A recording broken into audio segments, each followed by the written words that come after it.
did Randall tell you? Highland Scott's going to service Dixie Daisy. Really, Graham? That's wonderful. Congratulations. Thank you. I couldn't be more delighted. Or grateful. Welcome to episode 65 of the Columbo podcast, where these Highland Scots are delighted and grateful to be servicing our listeners. No, I'm not from the Highlands. Neither am I. Oh, get away with that one then. Just about. How are we? Not too bad at all. Good. Upbeat. Really? Yeah. After this episode? I enjoyed this episode. So did I. I'm not saying it's my favourite episode. I'm not saying it's as good as No Time to Die or anything like that, but it was a good episode. I think that it generally it has a poor reputation, and I think it's unwarranted, because this, again, is another enjoyable episode. I'm surprised by that. Although, yeah, Columbo doesn't really solve the case in the traditional way. No, certainly not. You might say in a very unethical way. Not for the first time. No, but one of the most immoral ways, I would suggest. Aye, particularly egregious, I would add. We'll get to that. Later. Yes. I enjoyed the plot. I enjoyed the plot of the killer. It was quite intricate. His arc. Yes. Okay. There was a bit of thought put into his plan, his cunning ploy, which I always appreciate. Do we assume his ploy was formed before we even meet him? Yes. Okay. He had ordered this gun. We know. That's the opening scene. Of course. Right, we'll come to that. We will. But before we do, let's have your summary. Crack on.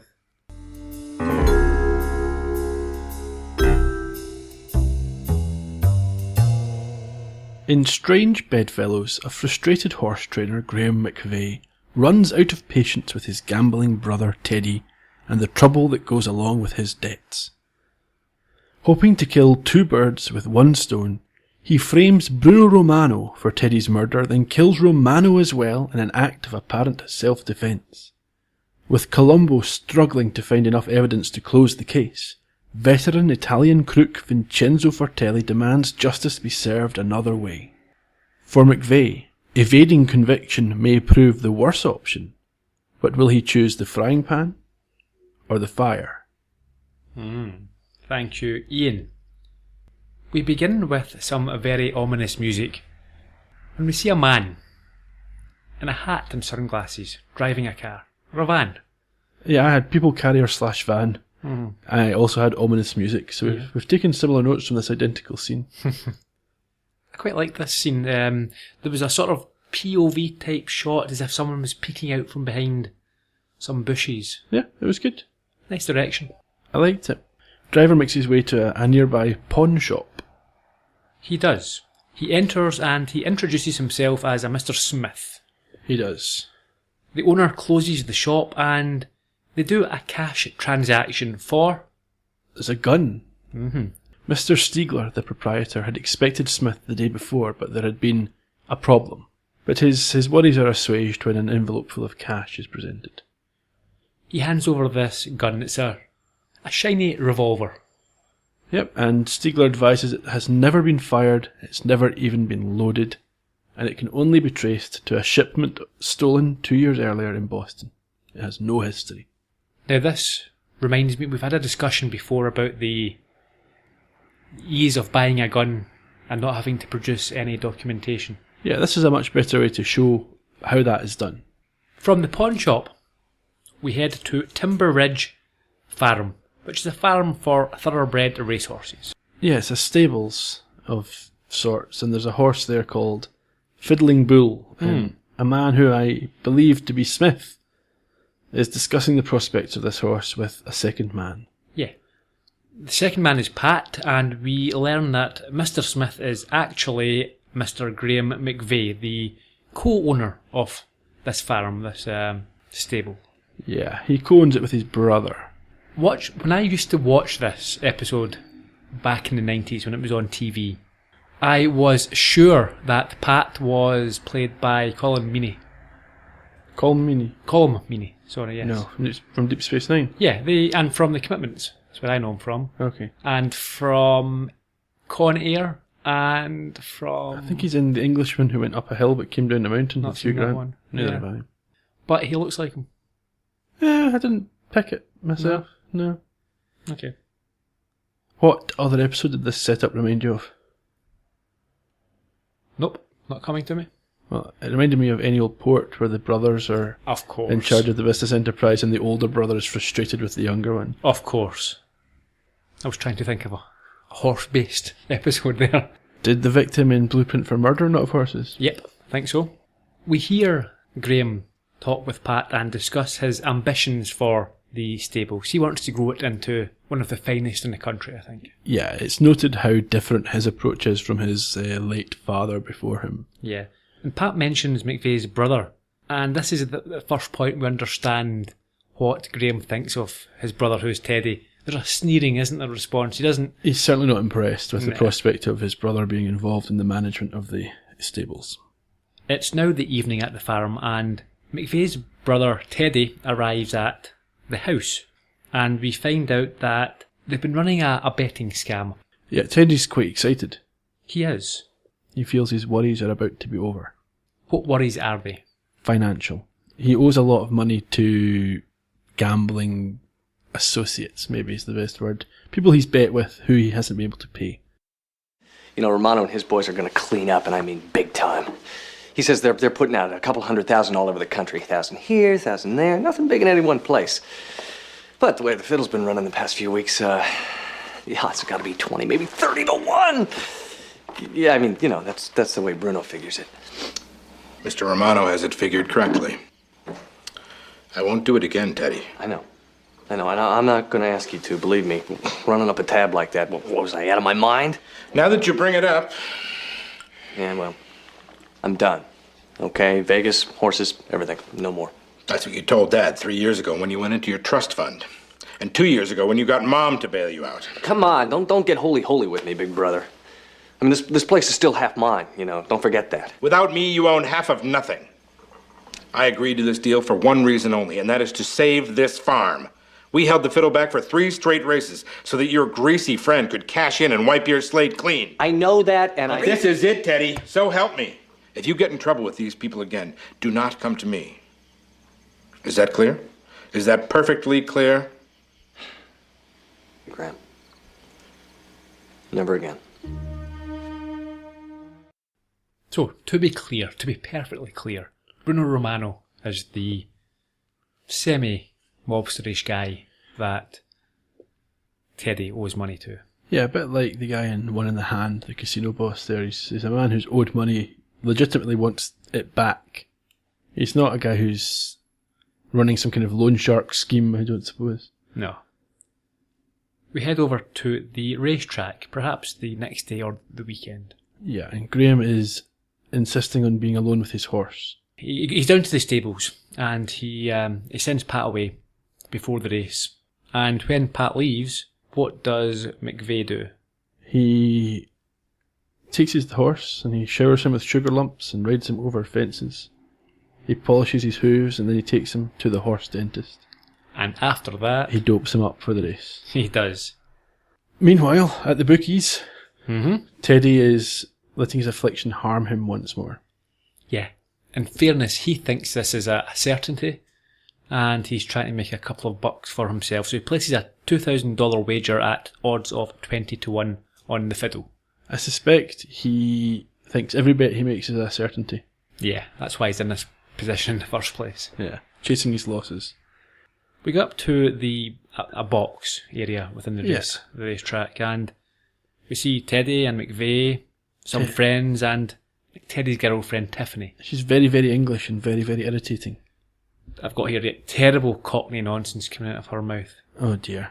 It's Hollywood, what Hollywood thinks before Lock, Stock and all that type of stuff. This was Dick Van Dyke-esque. Sort of My Fair Lady. Yeah. That sort of thing. She is dreadful. I'm not saying she the actress is dreadful, but she the character is dreadful. The character is dreadful, and yeah. I'm not sure how good an actress she was. I'm not sure if a better actress might have said, this doesn't sound... because she is English. Yeah. So, Well, we don't see her again after this, it's okay. No. While we are discussing her, the actress was Karen Mayo Chandler. Unfortunately, she died in 2006, aged just 48. She had been in Beverly Hills Cop and The Explorers. She was a former model, and once dated Mr. Jack Nicholson. Who hasn't? So they're all waiting to watch the race, the big race. And it begins, and their horse leads. The long and short of it is... It drops back and finishes out the money, and Graham is the only one who doesn't look distraught. Yeah. Teddy makes a literal fast break for the exit. He panics. He runs. He is followed by Graham. Yeah, he can't be running that fast, because Graham keeps up with him. No. There are a couple of scenes which we'll get to, but it's just fun watching Graham. Graham offers to help him with his problem. Yes, he says that he will sell one of their prize horses in order to cover the losses, and for the first time in the episode, we actually see Graham being quite tough. Sure. Stupidly tough, I suppose, but he's not one that's going to be bullied very easily. No. He tells Teddy to go home. Yeah. Wait there. He tells him not to be scared of this guy, Bruno Romano. He'll sort it out. Teddy does go home, and we next see Graham outside Bruno Ristorante. Yes, which we assume is Bruno Romano's Ristorante. He is wearing a quite ludicrous disguise. I wasn't sure what he was. It's a cross between like a rabbi and a homeless person. The thing is with this, and we could have mentioned it later, but while we're talking about his disguise, his size, his bulk is the one obvious identifying feature. Yeah. Putting on a beard and a pair of glasses, if you're describing the person that was in there, yeah, the first thing you say, massive guy, big guy. You don't say he had a beard. You don't say he had glasses. Yeah. So size of a house. And it never really gets brought up. There's a sketch later in the episode that the barman's made, but hey, you can only do so much. Yeah, he can't make himself slender. He's not blending very easily. No. He makes for the ladies' room in the restaurant. He does. And what does he do when he gets there? He chaps the door, shouts to see if anyone's in there, doesn't get a response. But then, after faking a phone call on the payphone, he slips a box into the door of the ladies' toilets. Which we later discover contains a couple of mice. Yeah, quite big mice from what I could see. But yeah. He goes back to the bar, he drinks a scotch and a soda. Easy on the soda. Yeah, he orders his own favourite drink. Yeah. Not very bright. Nope. And he waits for the inevitable reaction. And soon a customer screams and chaos ensues. The staff, including Bruno, all run out to see what's going on. Yep, and taking advantage of this, Graham slips into Romano's office and phones Teddy. Too chancy for me, this. There's so many things could have gone wrong. Bruno might not have come out. Yeah, there's no guarantee. Someone else might have been in the room. He might have come back to go in and phone the exterminators. Yeah. Or there may have been, he may have had some sort of traps or poison in his office that he was going to get. Yep. Or it might only taken him 10 seconds to catch the mouse. Yeah. Or he might have looked out and said, oh, that's a woman, a bit of mouse. You go and deal with that. I'm not getting involved. Absolutely. So this was far, far too chancy. He could not have predicted this would happen. No. He could also not have predicted that he would not have locked the door. Yeah. The door might have been a self-locking thing. In fact, quite possible it would have been if that's where he keeps cash and things like that. You would have thought so. Yeah. Anyway, he gets away with it. Yeah, he places this call to his brother Ted. He tells him that he has worked things out with Bruno and that they have to meet him later that night at a rendezvous point and they are going to hand over the cash for him. Yeah, and then he slips out the door and he's away. We next see them both at this rendezvous point. It's a sort of dirt track, isn't it? It's ridiculous. It's so ridiculous. Anyway, it's 1 minute to midnight. They're expecting Romano. And not only is Romano not coming, there will be no tracks for another car approaching from the other side at all. No. Mcvie gets out and he has a bag containing money. Now, I'm trying to work out where and why did he get this money? His plan never called for him to have this cash. There's not a lot of money there though. Yeah, but why would you need any of it? Because he's going to show it to Romano later. No, but he's called Romano to his home. Yes. By that point, it doesn't matter. He could just have an empty suitcase and say, or a bag and say, there, it's over there. Well, there's no point where he needs Romano to see the money. It doesn't make any difference. Also, why do they make $100 bills and $1 bills the same size? Ah, that's an interesting thing. Now, there is the first Jack Reacher book by Lee Child, Okay. was based around this. It was about counterfeiting. Okay. And I hadn't, although if you think about it, you know this, and in the UK, our notes are all different sizes. Every note's a different Yeah. size. Now, what they did in this book, this story, was that one of the hardest things you can get to counterfeit money, you can get the printing blocks and you can get the ink. One of the hardest things to get was actual paper. Okay. That's very, very hard. That type. For the feel. It's one of these things, as soon as you pick it up, you can detect a fake. So in this book, what they were doing is they were buying up $1 bills, then using some sort of detergent, Just clean them. so it's back to the fibre, and then printing, using the printing press, their counterfeiting press, to make $100 bills. Okay. That was the whole story around that, and it's just interesting that, So are all bills of any denomination the same size? yes, all the same size. That seems like a cost-cutting measure. It makes it easier to manufacture wallets. That's true. Maybe the wallet industry had a pull over the bank. Possibly. So anyway, point is, Graham gets out the car, he says he's going to have a look around. And he walks round to the driver's side where Teddy is sitting. He distracts him and then shoots him in the back of the head. Yeah, and then goes to the boot of the car and takes out a folding bicycle. Couple of points here. First, they were doing mess. You don't see any bloodstains later. That would have And the windscreen and stuff. yeah, that would have been a messy, messy situation. But leaving that aside, you assume this is Teddy's car. Teddy's driving. Yeah, so how did he get it in the boot? How did he get that bike? And what? Yeah, And how did he cycle more than about 100 yards without having a heart attack? it was silly, wasn't it? It's a very small, bike, and you see him cycling off. That's one of the scenes I mentioned before. It's ludicrous to watch this. It was fun, but what I also wanted to know, or the question I have, is not only how did he get the bike in there, but why would either of them have this folding bike? Neither of them looked. One of them should never ride a bike, as it's clearly obvious, and the other one is interested in fast cars and gambling. Well, there's the possibility. Maybe it's Teddy's bike that's always in the boot. Maybe that's how it got there.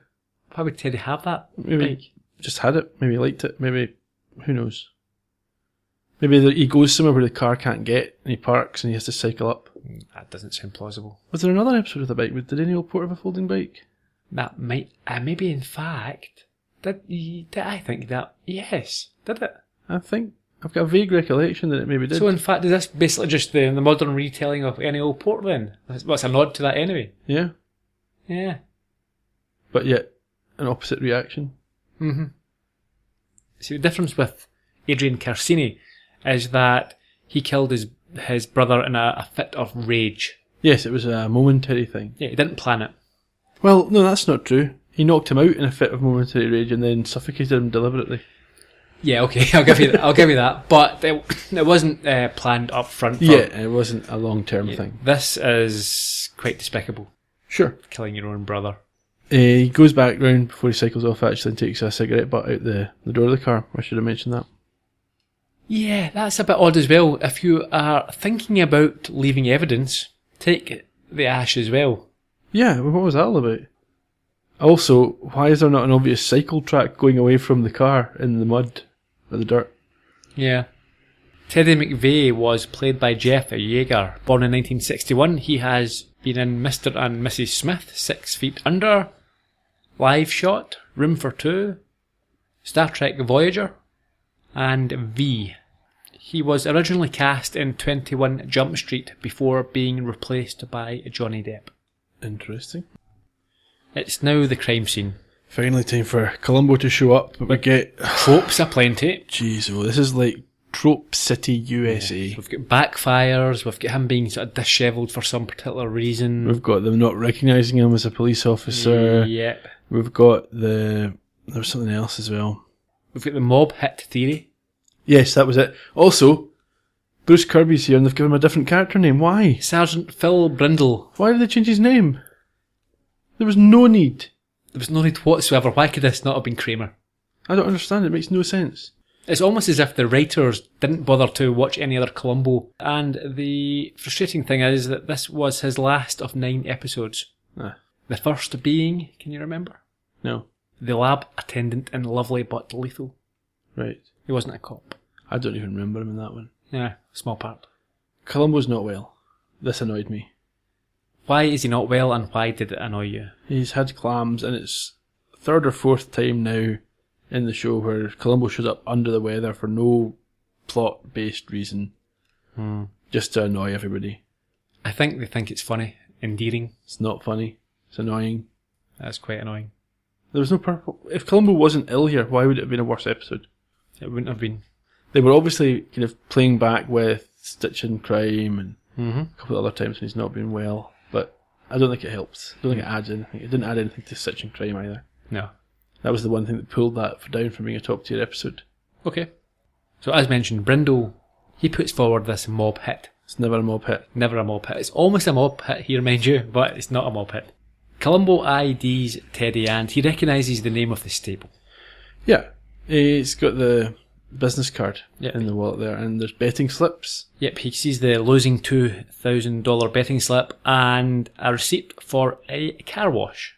Columbo realises that the car had been washed and valeted at 2:15 yesterday afternoon. But yet, He spots some ash in the ashtray. it's a horrific place for ash to be found. The last place you would look. Obviously. Back to the farm. Well, that's not the last piece of evidence. Is it not? Columbo's also concerned that there's no evidence of another car, like I mentioned earlier. But it never comes up again. No. The pace that he was cycling away at, you could have walked it just as fast. Yeah. On the farm, and Mcvie spots Columbo in his car. He orders him to leave before Columbo has to ID himself. That's another. Yet another trope. We saw it most recently in Butterfly. And he tells him about Ted.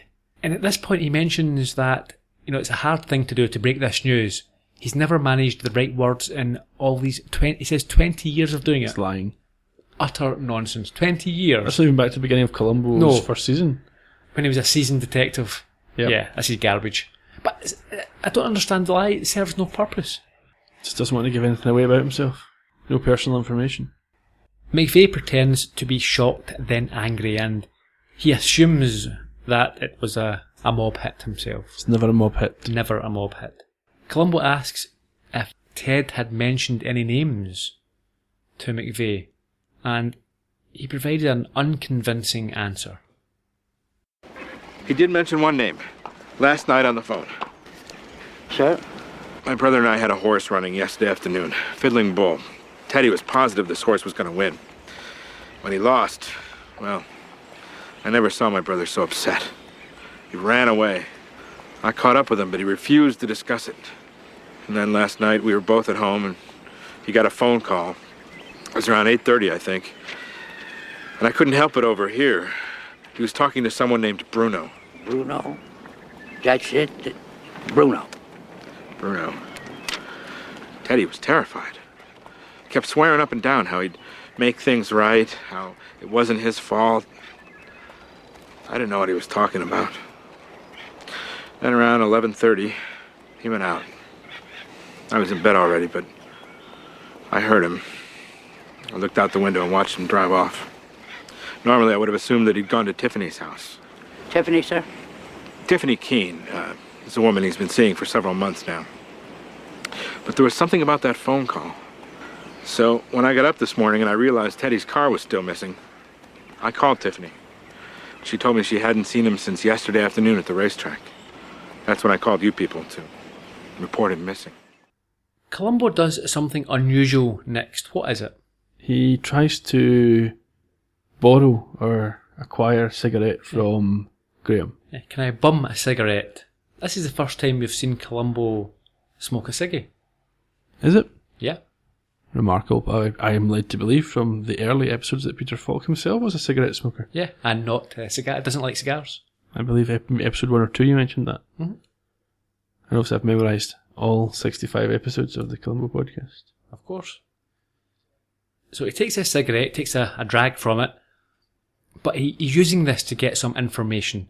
He mentions that his own brother, Sal, got him into smoking when he was 12. And he believes that it's genetic, it's in the genes. I think it's a lie. I think so. And he asks Mcvie if Teddy smoked. Critical information. Very much so. What's Graham's response? one vice that Teddy did not have. So Columbo needs Tiffany's number now. He wants to get in touch with her to get her version. Mm-hmm. I think Columbo immediately has suspicions. This story that Mcvie just gave him, I think it fits too well. There's something... Yeah, he always gets suspicious when people tell him clearly false stories. Yeah, outline exactly what has happened Yeah. for him. We next see Mcvie at a payphone, and he calls Romano and tells him that he wants to clear Teddy's debt and that he has to come over to his farm at 8 p.m. that evening. He does. Bruno refuses to concede that he knows anything. Yes, he obviously knows how these things work and does not want to incriminate himself by admitting anything on what might be a tapped phone. Yeah, and Graham goes along with that. He says he understands and apologises for bothering him. Yeah. But Romano does turn up that night.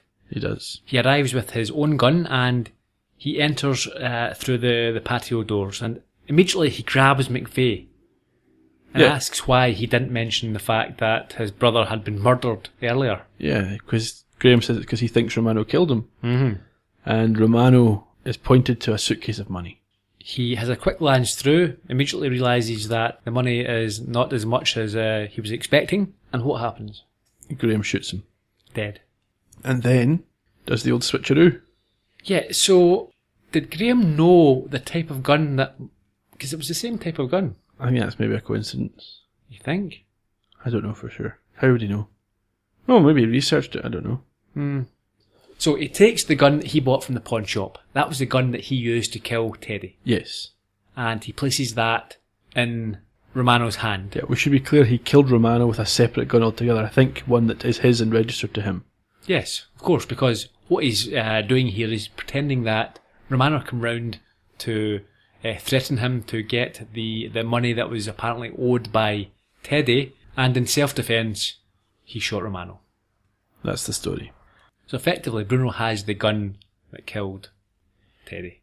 If they're not exactly the same gun, it's quite chancy. He's relying on nobody else knowing what type of gun Bruno had. Well, here's the thing. He had a holster. Yep. It's the right size. The right size. It could very easily have been an entirely different model, and then that would have been suspicious. Why has he got a gun that doesn't fit in his holster? So, maybe Graham's done some research here. Possibly, but I'm not sure how you would go about figuring out what type of gun a mobster that you don't really know, who you haven't met. I don't know how he would do that. It was just lucky.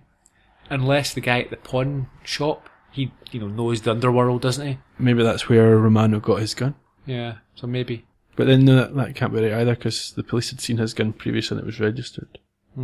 Anyway.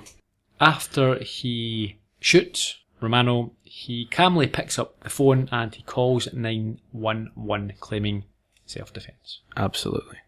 Bruno Romano, played by Jay Accavone, born in 1955. He has been in T3, The Rise of the Machines, Independence Day, Castaway, General Hospital, Stargate SG-1. Does that mean anything to you? Well, it also doesn't mean anything to you, since you missed out one of the main stars of our Stargate SG-1 when he appeared on Columbo. Oh, no, it doesn't mean... It means nothing. It means less than nothing to me. Don Davis from Bird in the Hand. Yep, who played the lawyer. Yes, Bertie? No, Bertie... Or Bernie? Bernie, one of those. One of the two. Yeah. He has also been in Monk, The X-Files, Murder, She Wrote, Matlock, Beauty and the Beast, the original 80s TV show, and Hollywood Beat. Still working away. Good. He reminded me a little of Marshall Teague, who played Adam Evans in Uneasy Lies the Crown. Well remembered. It's the second crime scene now.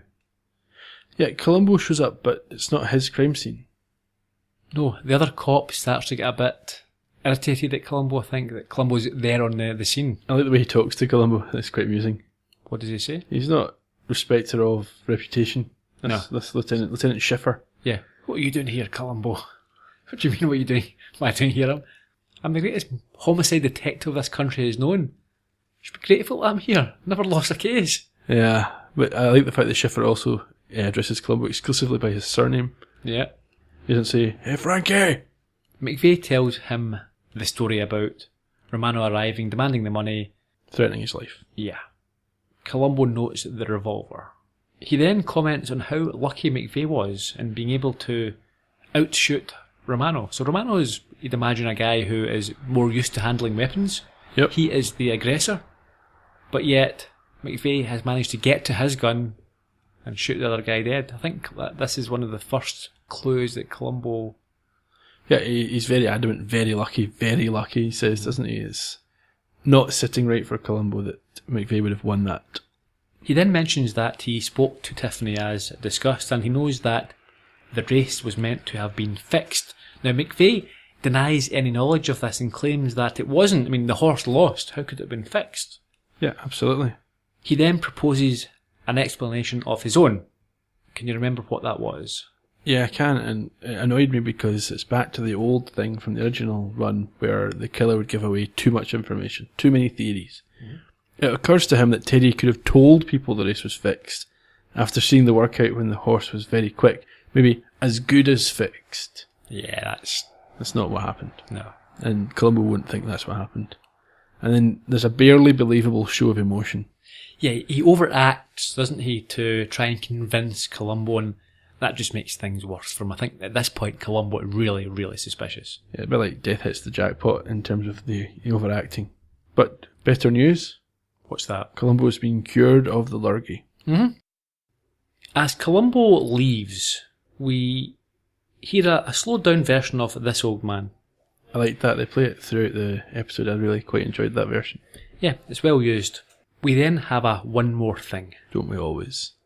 What is it this time? He essentially is trying to find out if it was Graham who smoked in the car, who left the ash. So he finds out about Teddy's movements. They were both at the house before 8:30 and Teddy was leaving alone at 11:30 and Graham had not been in the car that day. But yet, ash had been found in there. After the car had been cleaned. He wants to know who was smoking in it. Yeah, and not only that, but, and I didn't know this was possible, the lab have worked out the brand of cigarettes from the ash. Yeah. Can you do that? Yes. Okay. Sherlock Holmes used to do it. He was an expert in tobacco. On certain scents, I suppose, and what particular like anything blend. else. Yeah, it'll be a blend, and they'll, yeah. It's like Lucky Stripe, it's toasted. Apparently. It's from Mad Men. Okay. Is it Lucky Star? I don't know. Lucky something. Lucky Strike, I think. No, Lucky Strike is the the brand. Anyway. Yeah, so we've established that it's the same type of cigarette that... Yes, and Graham has an implausible solution. What's that? Well, there's a couple. First of all, they forgot to clean it, but that's not true because there's no butt. No. Now, I don't buy this at all. Columbo says there was no butt. Where else would you put a butt? It's the only place you would put it. Out the window? Out the window, without a doubt. Also, you could be smoking in the car, stop somewhere, and finish your cigarette. Yeah, or just not be finished when you get out of the car. That's what I'm saying, yeah. So, yeah, because you start smoking doesn't mean to say you finish in the car. I think, though, we get a sense of how flimsy this is from the fact that it doesn't lead to anything. It points Columbo towards Graham, but it's not evidence against Graham in the case. Oh, precisely, and it's not evidence at all. So that was his first suggestion. What's his second suggestion? Oh, maybe the valet at the racecourse was smoking when he was moving the car. Columbo appears to be satisfied with this and says he'll check into it, but that's probably the answer. It's not. No. Back over at Bruno's. Columbo's chapping. Yeah, he's got to knock several times to try and get in. The waitress or manageress, Lorraine. Paczynski. Mm-hmm. She tells him 2 or 3 times that they're closed to go away, but we'll immediately find out that she's asked him to come over. But he doesn't know it's him. Exactly. She doesn't know it's him, but she knows that she's expecting someone. Yeah, so I think she would just say go away and assume that the policeman wouldn't go away. No, I would answer the door. I wouldn't, if I've asked you to come over and you chap the door, I don't think, oh well, Ian knows that I'm expecting him, he won't go away. I wouldn't just say, go away, I'm not in. I would answer the door thinking, oh, this must be Ian. Yeah, so that makes more sense. Or you would not answer the door thinking, this must be Ian. More probable. Why does he come to my house? He never comes to my house. So anyway, she eventually lets him in. And she can see that she doesn't like talking to cops. No, especially because they appeared in conjunction with the press to be trying to paint a dubious picture of Bruno. Yeah. She says he's not a mob killer. No. He did carry a gun because he often carried a lot of cash. Mm-hmm. And she partially describes the gun. It's a silver, chromy, shiny, gunny type thing. Yeah, You know, the trigger and a hole at the end. pointy bit. Yeah. But she offers an alibi for Bruno. Yeah, that's after Columbo tells her that ballistics have confirmed that the gun that killed Teddy was the gun that they found on him. That's right. So they've matched the bullet that killed Teddy to Bruno's gun. Yeah, and at this point, she comes in and says, couldn't have been him. He was basically with me all night. Yeah, and that's hard for her to admit because her family thinks she's a virgin. Yeah, she's about 40. But she's not married. Yeah. Anyway. But I've never really understood this. There was no indication it was an affair. No, she's just not married to him. So what? Probably very devoutly religious parents. But then and later on as well, when Vincenzo, he says, oh yeah, she told me, and it must have been hard for her to say that she was with him. Yeah. Why?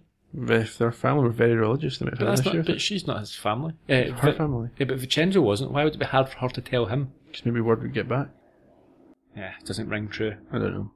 It'd have been easier just to say that he was having an affair with her. Maybe. Anyway, there's a very chancy thing that occurs here to help Columbo out. Yeah, this was far too contrived for my liking. This is one of these clues that gets put on Columbo's plate. There's no detection, there's no... He doesn't earn it. He doesn't earn this at all. What happens? There's a man on the phone. Columbo's asking about where Bruno was on Thursday. There's a man on the phone saying to the exterminators. Mm-hmm. Saying they'd been out 2 weeks ago, and then this Thursday, at the exact time that Columbo's asking about, Bruno had to deal with the rats. Yeah. So Columbo discovers this whole incident involving the mice and the restaurant. Very fortuitous. And he is told where the mice are. Mm-hmm. Where? In the bin. The dumpster. The trash. And he has to go get them. This... I'm not too convinced with this scene either. So he pulls out a mouse That wasn't a mouse. Was it not? It didn't look anything like a mouse. Nah, it's those American mountain mice. It looked to me like... have you seen a Muppet Christmas Carol? Yes. Rizzo? Yeah. Uh-huh. But he pulls this mouse out of the bin. And he handles it actually, at first with a piece of paper, but he does touch it with his bare hands. And he measures it. And he measures it. Yeah, why would... I don't get this. Why would you think that would be worthwhile doing? To find out what breed of mouse it was. At this point, why would you think you need to understand the breed of mouse? I don't know. Maybe he's got experience. Maybe he thinks, well, why would there be a mouse? About the house? Loose. Anyway. He is just done doing that when he gets abducted. He does. He gets manhandled, thrown in the back of a limousine. By aliens. Men in black. He gets taken to a big house where he pretends he can't speak Italian. So this again shows that Columbo just lies whenever it suits him. Well, I think he maybe feels he can gain important information if they think they can talk safely in Italian. Okay, that's an interesting reading of it. I didn't think that. I thought that he was showing that he was not going to be seduced into thinking that there was some sort of bond because they were Italian. Right. He was making it clear, no, I'm the cops here. We're not talking Italian. We're not pally-wally. No, my assumption was he's just been kidnapped. He wants to know what's going on. And he maybe thinks if they think I don't speak Italian, they'll speak more freely. Yeah, I hadn't thought of that myself. He's meeting a man called Vincenzo Fortelli. Yes, an infamous mafioso. Yeah, who acts as though he thinks Columbo was invited of his own free will. I don't believe him. No, he pretends in front of Columbo that he thinks that, but no, he told his guys, go and grab him. Yes. I like Columbo's response. What is it? He asks what the word for kidnapping is in Italian. Yeah. He's also entirely disinterested in speaking to the man until he's told that it's to do with Bruno Romano. Yeah. I assume you recognised the man. He does seem a bit familiar.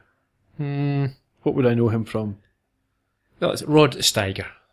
That also rings a bell. Yep, died in 2002, age 77. He was Oscar nominated for On the Waterfront, alongside Marlon Brando, who won the Oscar. The Pawnbroker also earned him an Oscar nomination, and he won an Oscar for In the Heat of the Night. Is that why there's a pawnbroker in this episode? Could be. He has been in The Simpsons and Mars Attacks, lots of other stuff. Interestingly, the University of Virginia has him at the centre of the Hollywood universe in the Kevin Bacon Oracle. Okay. apparently everyone is just 2.6 steps away from Rod Steiger. How can you 0.6 of a step? That's just an average, isn't it? Ian? Okay. 2.4 children. How can you have 0.4? No, how for can child? everyone be 2.6 if it's only an average? Okay, I don't know. It makes no sense. The whole point of everyone being 6 away from bacon is that no matter who you go to, they're 6 away. You can't all be 2.6 if that's an average. Some must be at least 3. This week, instead of emailing monkeys, chimps, email the University of Virginia and ask them to explain their methodology, their workings. Okay? Sounds like I'd be emailing monkeys and chimps anyway. Well, do that and let us know how you go on, okay? Sure. Also, he was apparently desperate for a role in The Godfather. Which one? Now, you're aware of The Godfather, I take it, Ian. Yeah, I've heard of that. I've not watched it. But Really? well, I think I watched the first one, but someone stole my DVD and I never got it back. If you were to make an assumption, what role would it be? I would imagine Marlon Brando's role. Yeah, The Godfather. Yeah. Yeah. No, he was desperate to play Michael Corleone, Al Pacino role, the son. Not a bit old? Yeah, exactly.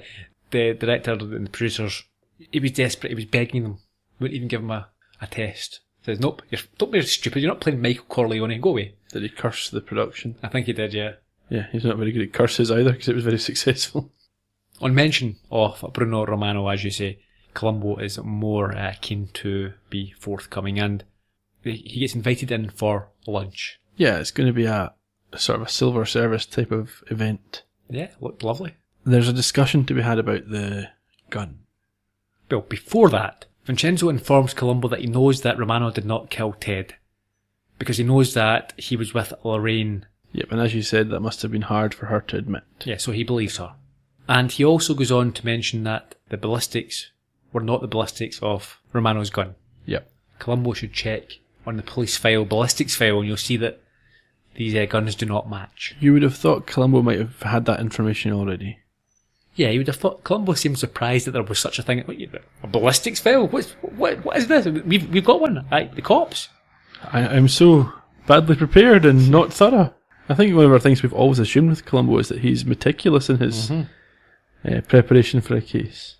Vincenzo goes on to explain who the killer actually is, and he gives Columbo the lie of the land as far as he is concerned.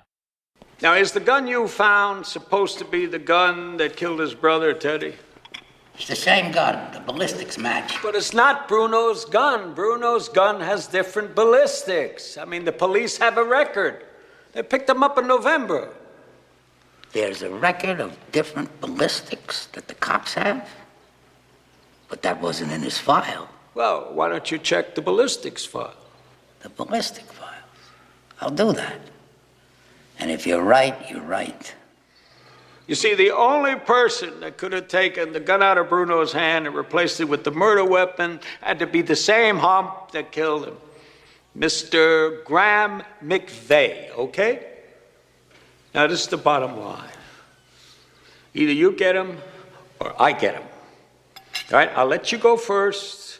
I'll give you time. I won't give you too much time. But then if you don't get him, I'm going to have to do it my way. Brilliant. It's a bit over the top. He's obviously playing the Godfather role, but he does it brilliantly. He's showing them he can do it. Yeah, look. There's more bad news for Columbo. What's that? The soup Contains. clams. Nearly brings back Columbo's clams. So are we assuming that it's all clams that make him unwell and not just that he had a bad batch at the start? No, I think it's one of these things that if you are, it can Just put the idea of them now. It can put you off either permanently or for the near future. Yeah. You can't stomach Just anything. reminds you of how unwell you were the last time you smelled them. Yeah. We head over to the racetrack. We hear the clip from the top of the show about the impending stud work that is going to be performed. Graham's very proud that his horse is going to be impregnated by such a great champion. Columbo appears and asks for a private chat with Graham. And before they move through to a separate room, he hears Graham place his drink order, which is a scotch and soda. Easy on the soda. Yeah. Columbo tries to unsettle Mcvie, and he does this in an unusual way. He tells him that he'll be happy to learn that the phone company was able to verify the call from Romano's to his place. Yep, and Mcvie is happy.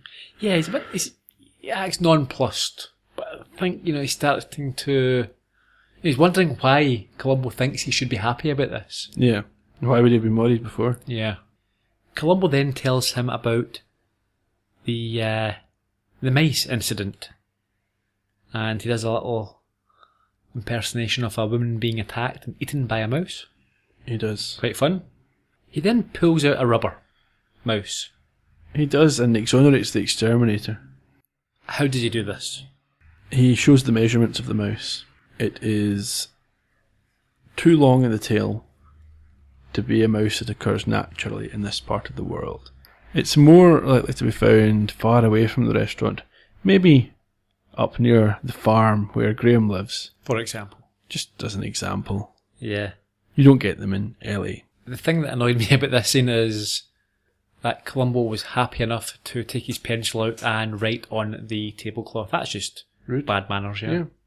There's a bit I liked at the start of this scene that reminded me of the episode with George Hamilton, his first one.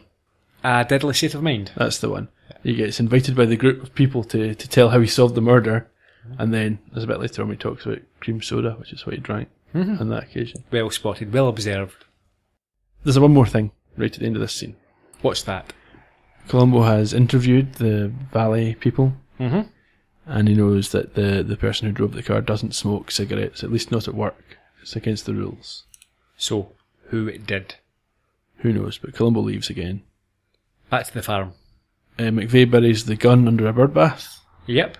Now, I know why in the context of the story this has to be the case, but why would you... Look where he lives. He's in wilderness.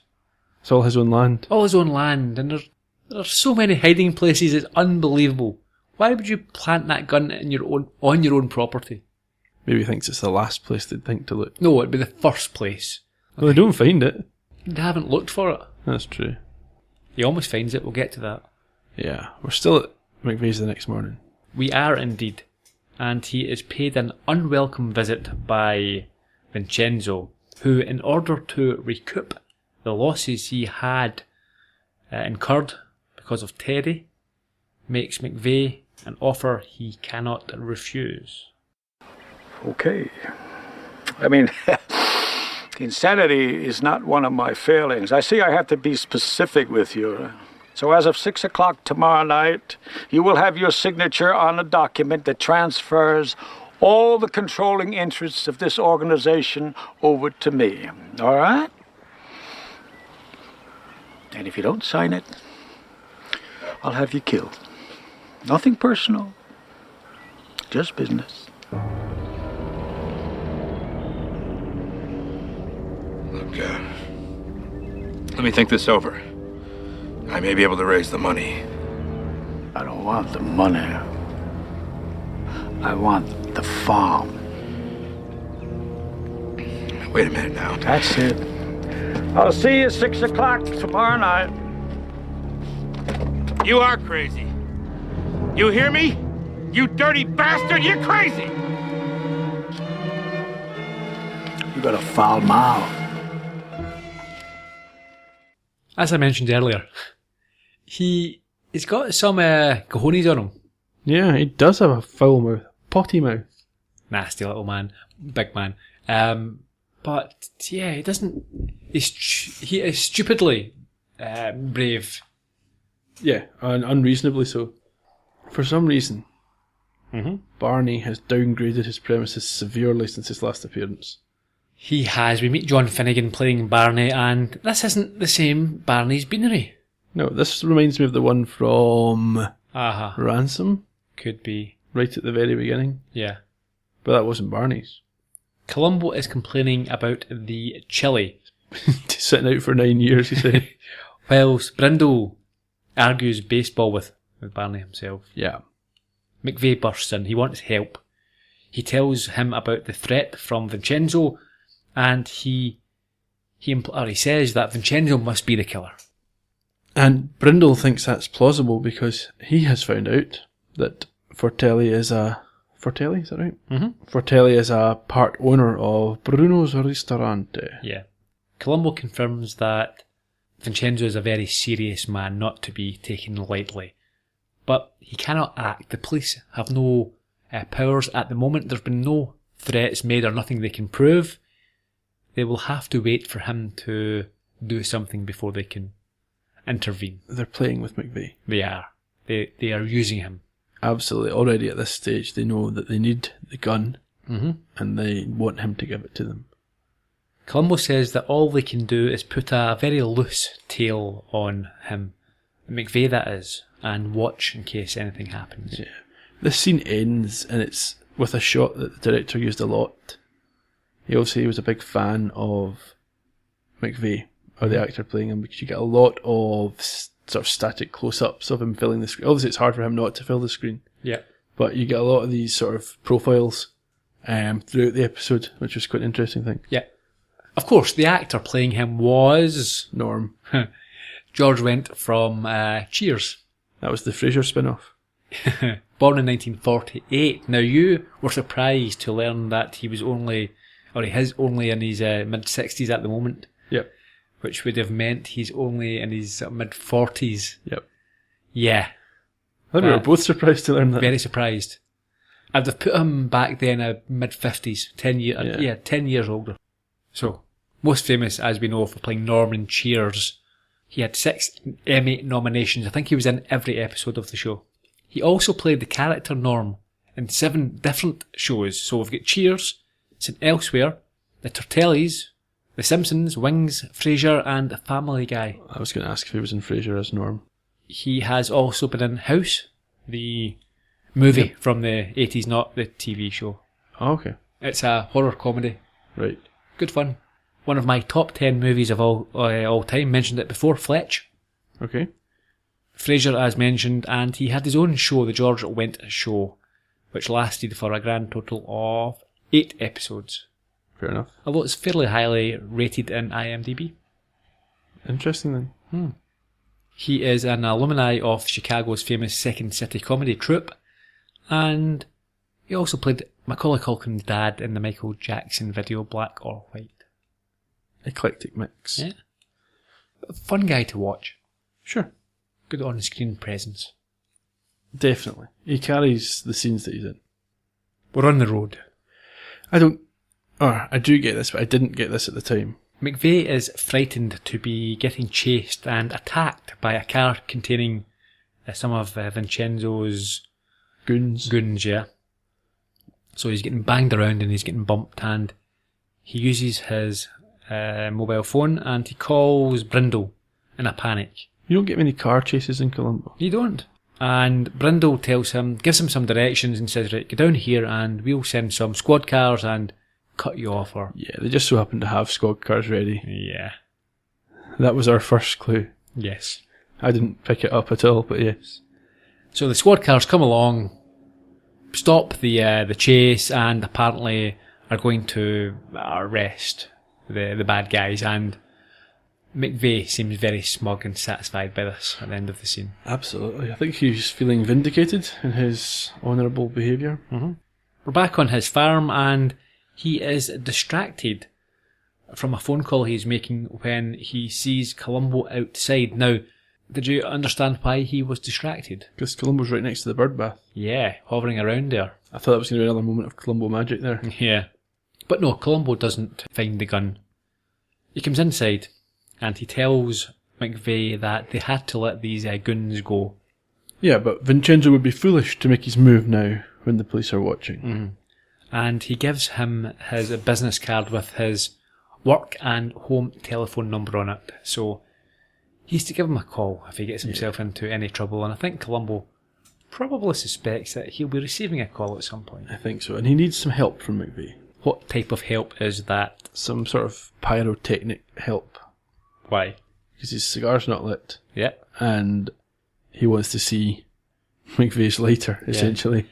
A very expensive gold lighter, and he says that's quite the coincidence because there was an unusual man at Romano's bar on the night of the Great Mouse incident, and he looked like described by one of the barmen as looking like a sort of mountain type guy, but his lighter stood out because he had a very ostentatious lighter, just like Mcvie's himself. And he drank the same thing as Mcvie. Yeah. So Columbo thinks maybe this is your brother or something. Now, Columbo has had a sketch made of the suspect, or the man in question, and he gives it to Mcvie. He does, but Mcvie cannot identify the man. No, but you can see him in a sort of trance as he looks at the drawing of himself. He does. This is what we discussed earlier in the podcast. Of all the things, you could bring Mcvie back and be ID'd. Yep, is that him there? Yeah, that's definitely him. He's got a fake beard and a pair of glasses, but that's the man. Yeah. No matter. He has a question for Columbo. What's that? He asks if they are still friends. And how does he respond? Well, Columbo says, of course, and Mcvie says, well, that's good, because you won't take offence when I ask you to leave. Yeah, and then we have an interesting moment, don't we? I like this. Yeah, Columbo tries a just one more thing. Yes. And for the first time, I think, I'm trying to think if there have been any other incidents of this, but no. Mcvie's having none of it, says, nope, no one more things, beat it, on you go, on your bike, out of here. That's it. I think Columbo's happy enough with that. He knows that he is getting to him. I think that's fine, yeah. He's observing behaviour, so that's what he's noticing. We are now in an office, and it's the office of Mcvie's friend who is doing the stud work with him. Randall Thurston. Yeah. They're signing this They're agreement. doing paperwork for the mating horses. Yep. The secretary walks in and informs Mcvie that Columbo has left a message for him. What's the message? Yep, they're going to neutralise, or he's got a way to neutralise VF for good. Meet at the Bayleaf restaurant at 9. So, we're at the Bayleaf restaurant. At 9. Mcvie arrives before Columbo and he takes a seat. Some time passes and the restaurant empties. It's an hour. Or just under an hour. Even the pianist leaves. Columbo has yet to arrive and Mcvie's drinking his scotch and soda. Or scotch and sodas. Yeah, and he suddenly realises something. He becomes a little paranoid, doesn't he? He starts to imagine or notice that the staff in the restaurant are all the staff from Bruno's. Well, certainly two of them are. The lady and that's Lorraine and the man. But I'm not sure if he recognises them or just thinks it might be them and starts to get paranoid. Because how would he remember what the staff looked like from that one visit he made? He goes to leave, but he finds Vincenzo's men waiting outside. Now, it wasn't apparent to me, but you're telling me these are not the same two men that we saw earlier. No. We'll come to that. Okay. So he returns and he goes to a payphone which apparently is out of order. So he walks through towards the kitchen and he sees Vincenzo himself in the kitchen. Now he's in a massive panic at this point. He feels trapped. What does he do? He calls Columbo. He's got his mobile phone. He does. But Columbo denies having left the message in the first Columbo place. sounds as if he's in front of the TV, feet up with Mrs. Columbo watching an old movie. Yeah, I assume he's just outside. Of course he is, yeah. Yeah. So yeah, he seems, he acts surprised, says, no, I didn't place this, I didn't ask you, this is a setup. Yeah, he channels Admiral Akbar from Star Wars and he says, it's a trap! Okay. He tells Mcvie to sit tight, he'll be there in 20 minutes. Yeah, and time passes, so Mcvie starts to smoke. The staff tell me he can't smoke at the table, and he is entitled to smoke at the bar, but he looks up at the bar and he recognises the barman again and he puts out a cigarette, and then just at that point Columbo enters. Yeah, and suggests to Mcvie that they leave. But as they both attempt to leave, what happens? They're assaulted by the two men from outside. Yep. Each of them is thrown up against the wall and handled very roughly. And Fratelli comes out and calls them off, and Columbo is very cross. Yeah, using his name in vain to lure this poor chap, to his death. So they go up to the upstairs to an office area. Yeah, Fratelli and Columbo have this sort of staged argument here where Columbo's told he's had long enough and there's no proof, so you can either walk away and let Fratelli dispense justice, or he can stay and have justice dispensed upon him. Columbo says, well, what do you mean, you're not going to kill a cop, are you? What does Vincenzo say? He says it won't be the first time. No. It's at this point, and you see Mcvie, he's watching this exchange and he's terrified. Am I going to be saved here by this cop, or what's going to happen? Columbo decides that it's not for him. He's not sticking around to save this one guy. He doesn't get paid enough for this. It's not worth it. No, if he can leave, he's leaving. Columbo walks away, and in utter panic, Mcvie runs after him, shouts on him. He does. Columbo, wait! You can't just let them kill me! I'm sorry, sir. I gotta look out for myself. Wait Wait! You killed 2 people. I can't prove it. If I could prove it, maybe I'd fight for you. But the way it is, maybe that's the best way all around. You want a confession? All right, I confess. Forget it. Do you hear me? I did it. I killed both of them. You'll say anything to save your skin. When you get out the door, you'll repudiate it. All right, you want proof? I'll give you proof. I'll give you the gun. Romano's gun. The gun you found I bought in a pawn shop somewhere. Romano's gun I took out and I buried in my backyard underneath the bird bath. Will that do it for you? It might. Hang on a minute. Columbo calls Brindle, and the gun is found. Brindle obviously has a warrant already in place, and it's quite apparent that Fratelli and Columbo have planned this together. Yes. Now, this is stage 1 of the unethical behaviour. It's worse. I'm willing to sort of give him that, put him under a little bit of pressure. But what happens next, I think, is unacceptable. Absolutely. Columbo effectively says, do not use your legal right of representation to try and get off in a technicality, i.e., do not try and defend yourself. If you do, you will be getting murdered by him. Now, it may or may not be true, but that's not the point. Columbo should not be advising that. No. Unhappy with that, I think. I think so, and also the lack of police action against the physical and verbal threats that Fratelli was sending. Yeah, I think at the end they try to balance that out slightly and take the edge off it because, well, they have a bit of a thumbs up, mind you, Columbo and Vincenzo, but he's invited back in for a drink, and what does he say? No, he declines. This is what he mentions. He's a cream soda kind of guy. And Vincenzo's not. No. So I think that's him trying to re-establish a boundary. Yeah, but I don't know. Are they trying to say here that Vincenzo is less of a criminal than Mcvie?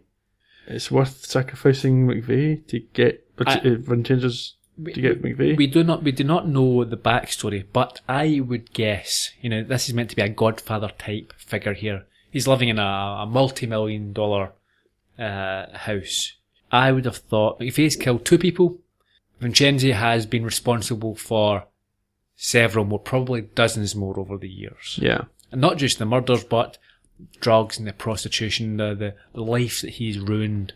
Yeah, and maimings probably as well. All sorts. So it's the typical sort of TV Hollywood glamorization, isn't it, of crime? But yeah, if you're being honest, Mcvie probably a far less horrible individual, or far less committed far fewer acts of crime. Also, far less likely to commit further acts of crime.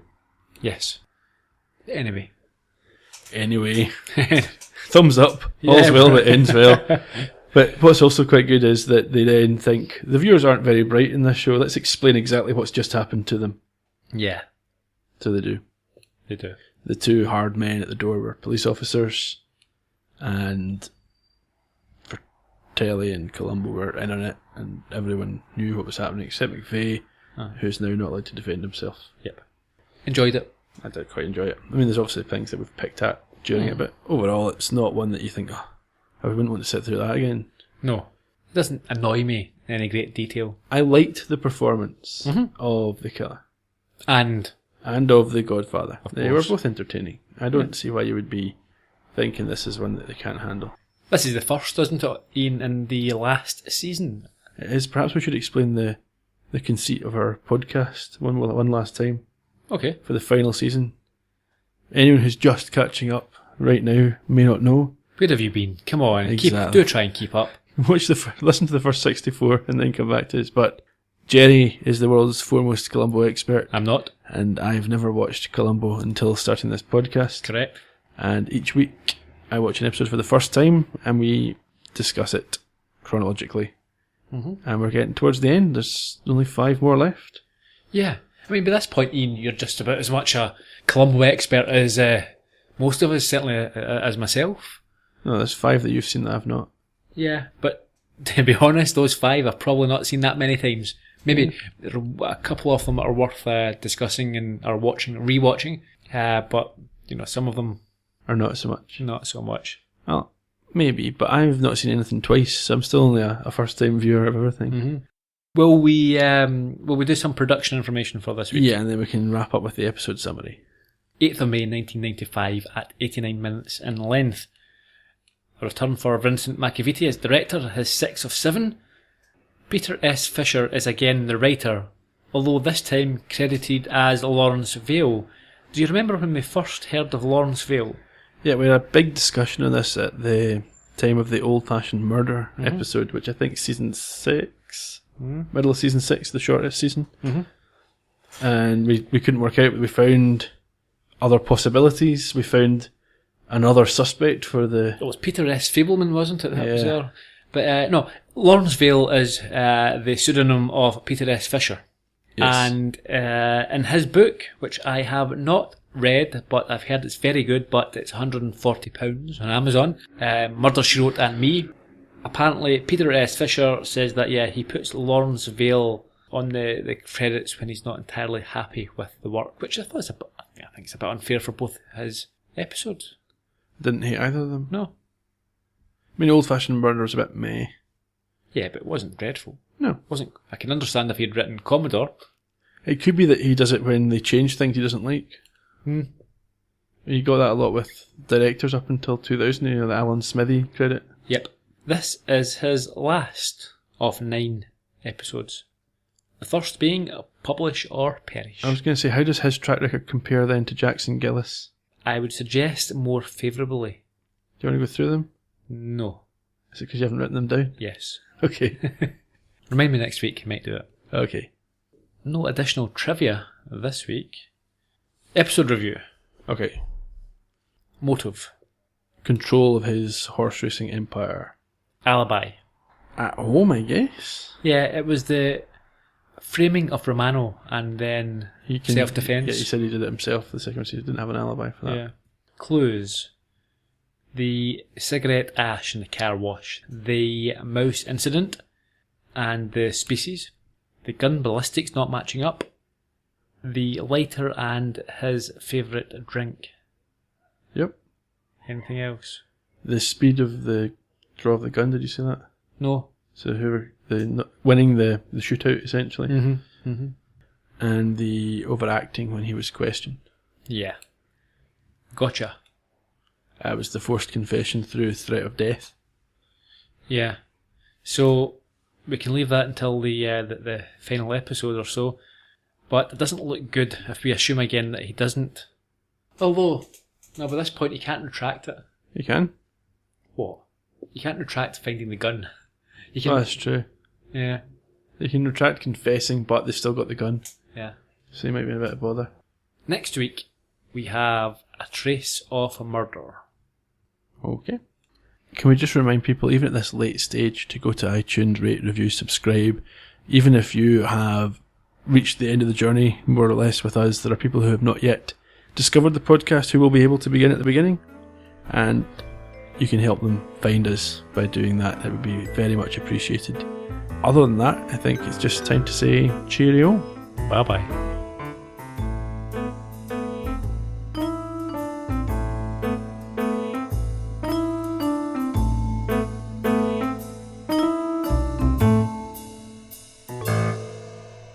You have been listening to the Columbo podcast from Heard Yet Media.